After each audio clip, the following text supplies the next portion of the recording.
চলে আসছে আমের দিন আর ঘরে ঘরে তৈরি হচ্ছে আমের আচার, মোরব্বা, আমসত্ত্ব ইত্যাদি অনেক ধরনের অনেক কিছু। তো আমরা হচ্ছে গ্রামে থাকি আর গ্রামের মানুষ কিন্তু ঘরে সব কিছুই তৈরি করে। তো গ্রামেও কিন্তু গাছের সংখ্যাও অনেক বেশি।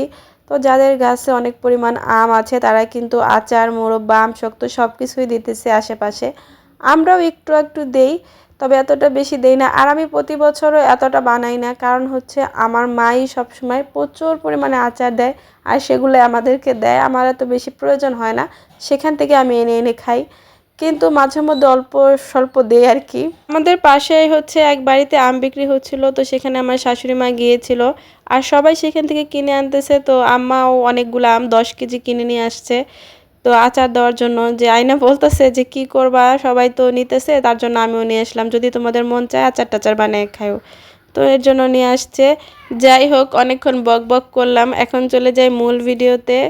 আজকে আপনাদের সাথে শেয়ার করব আমের মোরব্বা। এটা খেতে খুবই মজাদার, সুস্বাদু এবং টেস্টি। যারা মিষ্টি খান তাদের জন্য তো অনেক মজাদার একটা রেসিপি এই আমের মোরব্বা। সো হ্যালো এভরিওয়ান, আসসালামু আলাইকুম। আশা করি সবাই ভালো আছেন। আলহামদুলিল্লাহ, আপনাদের দোয়া এবং আল্লাহর রহমতে আমিও অনেকটা ভালো আছি। তো পাশের বাড়ি থেকে এই আমগুলো আনা হয়েছে, সেখানে বিক্রি করা হচ্ছিল। তো আমার শাশুড়ি আম্মা প্রায় 10 কেজি আম সেখান থেকে কিনে আনছে, যেহেতু অনেকেই কিনতেছিল। তো এখন আয়না বলতেছিল, মা বলতেছিল যে এগুলো কী করবা, দেখো সবাই কিনতেছে তাই আমিও কিনে নিয়ে আসলাম। অনেকগুলো আম ফেটে গেছে, অনেকগুলো পাকা ছিল আর অনেকগুলো কাঁচা ছিল। তাই ভাবলাম যে ভাগ করে করে বেছে বেছে নেই, যেগুলো ভালো সেগুলো দিয়ে আর কি কটা মোরব্বা বানাই, কটা আচার দিই, আর যেগুলো পাকা সেগুলো দিয়ে হচ্ছে চিনি দিয়ে জাল দিয়ে রাখি। তো এখন হচ্ছে আজকে আমি মোরব্বা বানাবো। এখান থেকে কিছু আম হচ্ছে কেটে বেছে নিব, যেগুলো মোরব্বা বানানো হবে তার জন্য।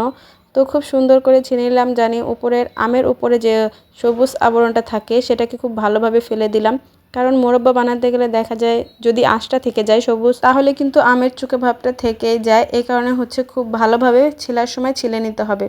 তারপরে হচ্ছে এইভাবে মাঝখান থেকে ফেরে আমের দুই পাশে যে বড়াটা থাকে সেটা ফেলে দিতে হবে। আর অবশ্যই মোরব্বা বানাতে গেলে আমটা বেশি পরিমাণে বাড়তি হতে হবে, তা না হলে কিন্তু মোরব্বাগুলো একদম গলে যাবে।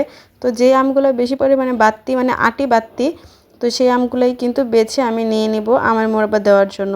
তো এরকম করে আমার যতটুকু দরকার আমি হচ্ছে মোরব্বা বানানোর জন্য এই শেপ করে এই সাইজ করেই সবগুলো আম কেটে নিব।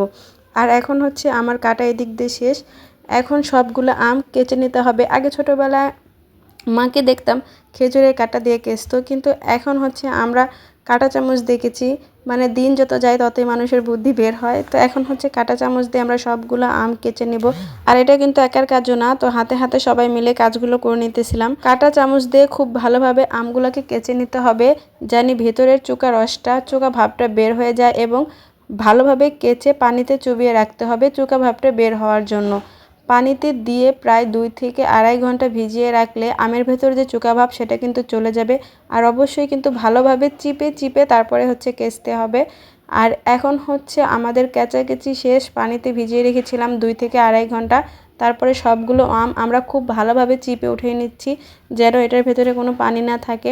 সবগুলো আমি কিন্তু আমরা পানি থেকে চিপে উঠিয়ে নিয়েছি ভালোভাবে। এখন হচ্ছে চুলায় আমরা কড়াইটা বসিয়ে দিলাম, আর এখন পরিমাণ মতো পানি দিয়ে দিব। চিনি যে যেরকম খান সেরকমই দিবেন। আর এটা হচ্ছে মিষ্টি বেশি খায় মোরব্বা, আমের মোরব্বা বলতে এটা মিষ্টি হয় বেশি পরিমাণে। তবুও প্রথমে আগে কিছুটা চিনি দিয়ে নিলাম, পরে যদি কম বেশি হয় তখন দিয়ে নিব।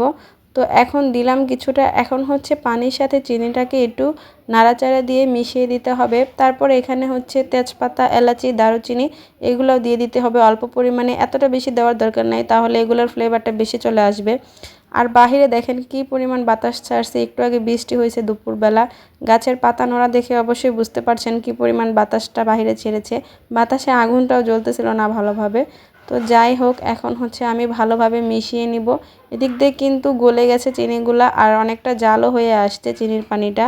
এখন আমরা যে আমগুলো চিপে উঠিয়ে রেখেছিলাম পানি থেকে সবগুলো আম কিন্তু এই পানির মধ্যে চিনির পানিতে আর কি দিয়ে দিতেছি সবগুলো আম। এখন ভালোভাবে নেড়েচেড়ে নিতে হবে কিছুক্ষণ, তারপরে ঢাকনা দিয়ে ঢেকে দেব।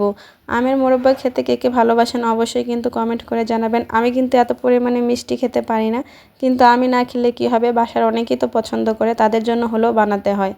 তো যাই হোক, এদিকে কিন্তু আমের পানিটা বলক এসে পড়েছে। আমি মিষ্টি খেতে না পছন্দ করলেও আমার হাজব্যান্ড কিন্তু অনেক মিষ্টি পাগল, আমার ছেলেরাও।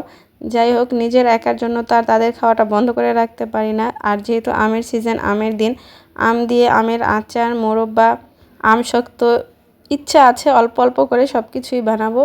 তো যাই হোক, এদিক দিয়ে কিন্তু পানিটা প্রায় দেখেন চিনির পানিটা কিন্তু আঠা আঠা হয়ে এসছে আর আমগুলোর সাথে কিন্তু পানিটা লেগে যাচ্ছে। মাশাল্লাহ অনেক সুন্দর একটা কালারও চলে আসছে। অনেকে চাইলে গুঁড়ো দিতে পারেন, কিন্তু গুড়ের থেকে আমার চিনিটাই কেন জানি ভালো লাগে। বাড়িতে ভিনেগার ছিল না আর আশেপাশের দোকানে পাওয়া যায়নি, তার জন্য হচ্ছে আমরা ভিনেগারটা দিতে পারি নাই, সিরকা পানি। তো সিরকা পানি ভিনেগার দিলে কিন্তু আমের আচার টাচার যাই বলেন, যে কোনো কিছুর আচার সব কিছু কিন্তু ভালো থাকে, সারা বছরে কিছুই হয় না। আবার ভিনেগারে যদি চুবিয়ে রাখা হয় একটু লবণ দিয়ে প্রায় আধা ঘন্টা 1 ঘন্টা, তাহলে কিন্তু আমগুলো খুলেও যায় না। তো আমগুলো কিন্তু খুব সুন্দর থাকে। আর একটা কথা খেয়াল রাখতে হবে, চিনি পানিটা বেশি হওয়া যাবে না, কারণ তাহলে কিন্তু আমগুলা সব গলে যাবে। এমনিতেই কিন্তু চিনির পানিতে আম দেওয়ার সাথে সাথেই গলে যায়। এদিক দিয়ে কিন্তু আমাদের মোরব্বা কমপ্লিট, আমরা কিন্তু নামিয়েও নিয়েছি। একদম ঘরোয়াভাবে আমরা যেভাবে বানাই সেভাবেই, কোনো কিছু অ্যাড করি নাই, কোনো কিছু দিইনি, খুবই সিম্পল, খুবই সোজা।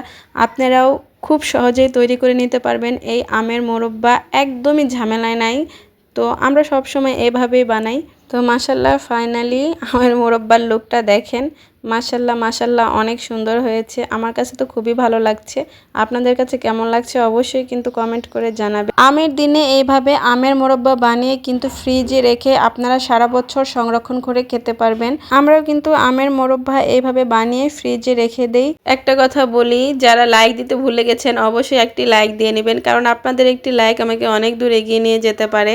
যারা সব সময় আমার ভিডিওগুলো দেখেন তাদেরকে জানাই অসংখ্য অসংখ্য ধন্যবাদ। আর যারা এখন দেখতেছেন নতুন, ভিডিওটির কোনো পার্ট যদি আপনাদের একটু হলেও ভালো লেগে থাকে অবশ্যই লাইক, কমেন্ট, শেয়ার, সাবস্ক্রাইব করে আমার পাশেই থেকে যাবেন। প্রচণ্ড পরিমাণে ঠান্ডা লাগছে, সবাই দোয়া করবেন। ভালো থাকবেন সবাই। আজকে এ পর্যন্তই। খোদা হাফেজ।